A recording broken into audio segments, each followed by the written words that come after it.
Now, just one thing, who's appearing for the State Bank of India? Because in our judgment, we had directed disclosure specifically of all details of the bonds, including the purchaser, the amount, and the date of purchase. They have not disclosed the bond numbers because that had to be disclosed by the State Bank of India. Because if you see our judgment,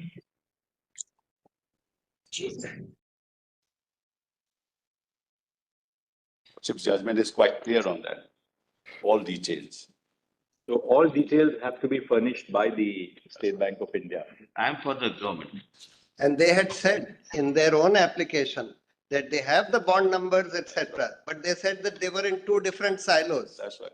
The SBI's application for extension was on the ground. SBI is not a party. They were here because they moved an application. Anyway, if they disclose the bond number, we have no problem with that. Lordships may issue That's notice to SBI, my lords. Yes.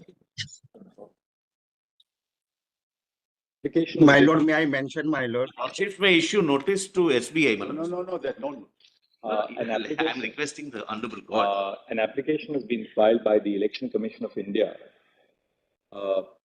seeking further directions. Stop. In the judgment, in the order of this court dated, what is it? 11th of March. 11 March 2024.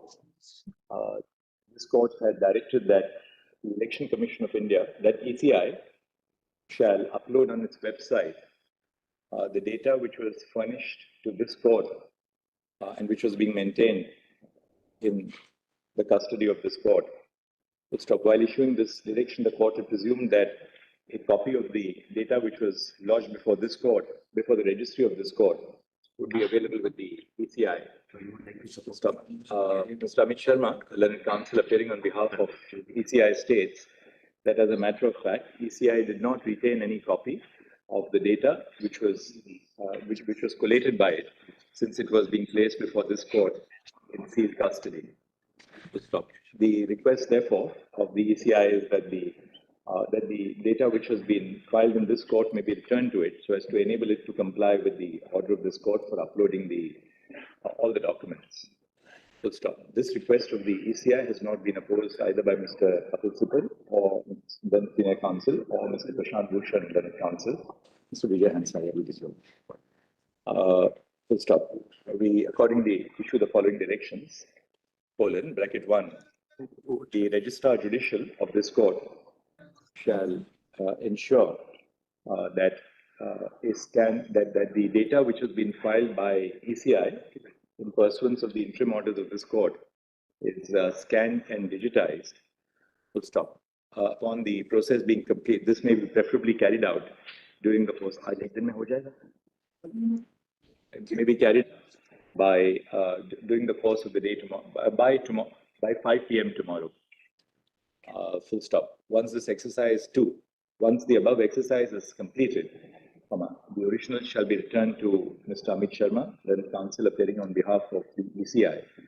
Full stop. ECI shall then upload the data on its website within a period of on or before, day after. A copy of the digitized may also be given, Lord, so it will not take time in a copy of the, yes, fair enough. A copy of the scanned and digitized files shall also be made available to Mr. Amit Sharma so as to obviate the replication of the process of scanning and digitization. So now we'll pass another order. We'll say, would your lordships consider issuing notice to SBI? They may have something to say. Why do we have to? They should be here when the matter is going on. No, I'm sorry, my lord. Please.